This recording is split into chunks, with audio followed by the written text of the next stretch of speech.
Hey everyone, welcome back. So in the last video, we have discussed about the data types in SQL Server. Now in this video, we will discuss about creating a new table, right? So first of all, I will click on new query.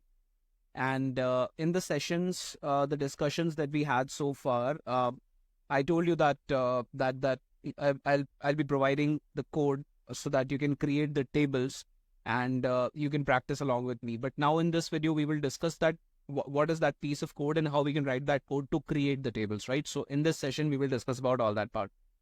So whenever you are creating a table, so you can simply write create table, and then you have to provide the table name. So let's say the table that we want to create is named student details,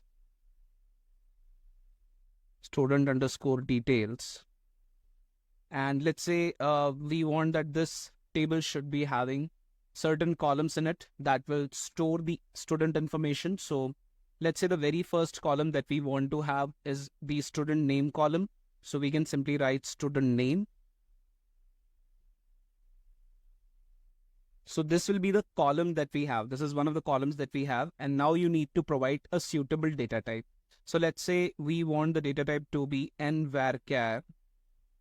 And let's say we want the character length, the maximum character length can be 256, let's say.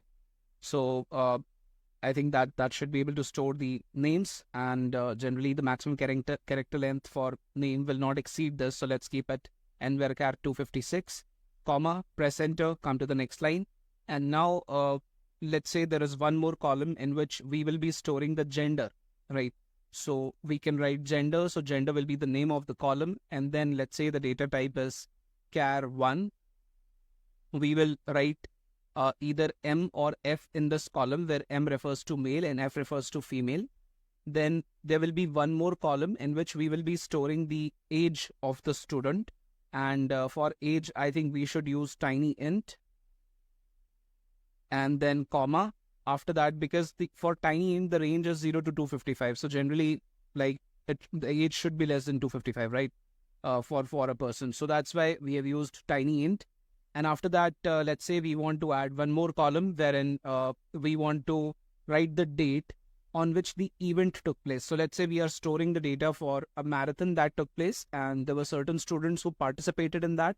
So we are creating this table in which the student details will be stored with respect to that marathon. So the event date will also be there, and then the distance covered will also be there. So let's say we want to store the date in a column, and we want to name that column as event date. So we can write event underscore date. And since in this column we will be storing dates, so let's give it date data type, then comma, press enter.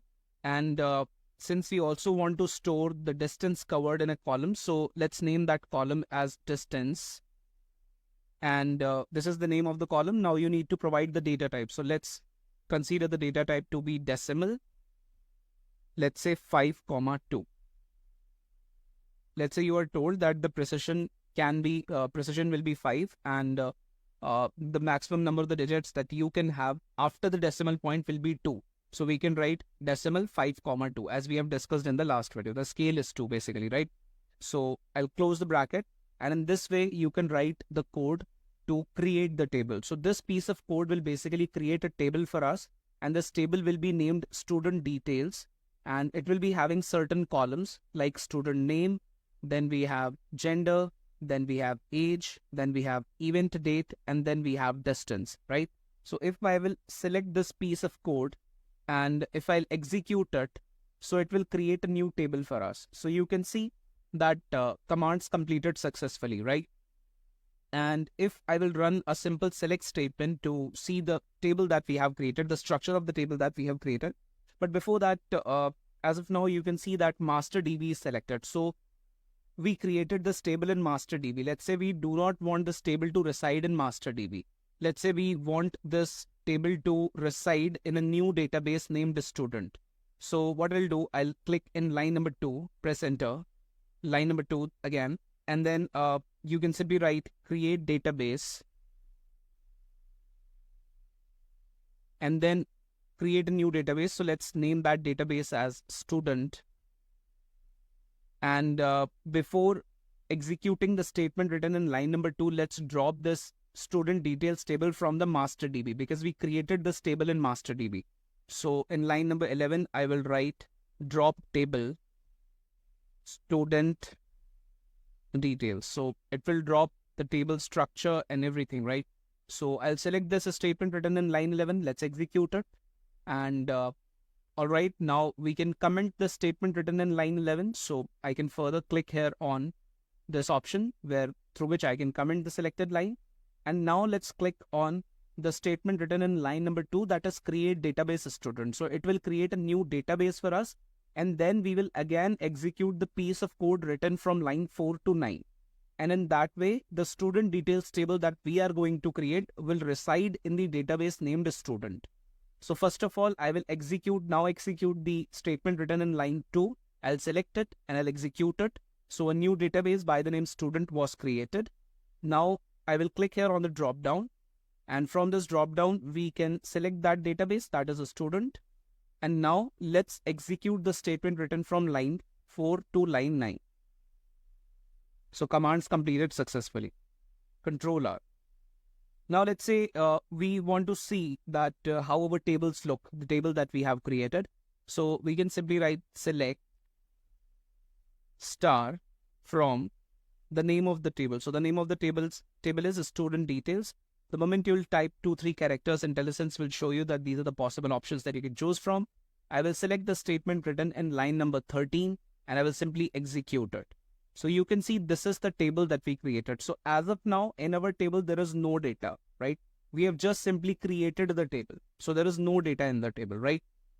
That's all. Now let's say, although we have created the table, but we are not having any data in it. So let's try to insert a record in this table and let's see how we can write that piece of code as well. So, so far, whatever tables we have used, I already provided you the code in the resource section in the previous videos. But after this video, you will get an understanding of how to create a table and how to insert the records in a given table. So in order to insert the record in a given table, you can simply write insert into, and then you have to provide the name of the table. So the name of the table is student details. And then inside the brackets, you need to provide the names of the columns. So the various columns that we have are Control R, student name. So we will write student name, comma, gender, comma, age, comma, event date, comma, distance. All right. So we have written insert into, then table name, and after that inside the bracket we have column names like this. And then we can write in the next line values. So this is the syntax basically, bracket open, bracket close. And now inside the bracket, you need to provide the values for each one of the columns. So let's say the name of the first student is, let's say Raj Mehra. So we can write Raj Mehra, then comma. Now we need to provide the gender, and gender can either be M or F. So inside the single quotes, let's write M, then comma. Age, let's say the age is 25 years. And you can write 25 without single quotes because it's a numerical field. And then the event date. So inside the single quotes, you can provide an event date. So let's say the event in which Raj participated, it took place on, let's say, 2024. And let's choose any date. So now you need to provide the month, right? So let's say the month was August, and let's say the date was 3rd August. And after that, comma, now you need to provide the distance that was covered by him. So according to the precision and the scale that we have defined, let's say the distance covered by him was 123.11 units. So now if I will select the statement written in line 15 and 16, and if I will execute it, so you will see one row impacted, right? So one row was inserted into this table. If I will now run the simple select statement, which is written in line number 13 to see the data that our table now contains. So if I'll select the statement written in line number 13 and if I'll execute it, So you can now see that now our table consists of one record. We basically inserted one record into this table, right? Now let's say similarly, we want to insert one more record into this table. So if you want to insert one more record into this table, so you can again simply write this statement. So you can write insert into student details, and you can also insert the values in all the columns for a given record without specifying or mentioning the column names like this, only in those cases where you are interested in inserting the values in all the columns.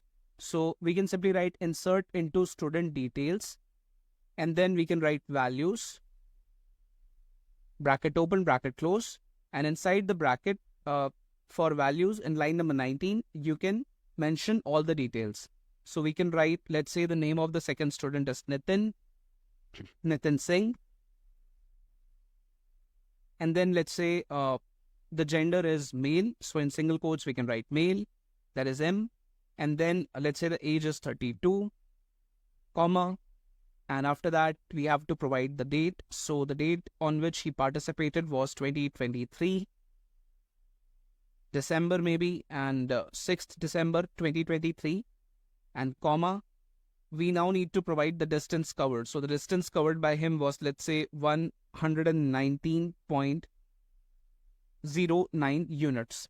So now let's select the statement written in line number 18 and let's execute it. So one more row impacted. Now if I will run the simple select statement written in line number 13, if I will select it and if I will execute it, so you can see that now our table consists of two records because two records were inserted into this table, right? So I hope through this video, you got an idea and understanding around that how we can create the tables and how we can insert records into a table, right? In the next session, we will take some more examples to discuss about this. And basically, we will discuss about inserting multiple records into the table. And we will also discuss about we will also try to insert those values which may fall outside of range for certain columns. And then we will see that what is the output returned by SQL Server, right? So for this video, I hope this video was helpful. We'll meet in the next session. Till then, thank you. Bye-bye.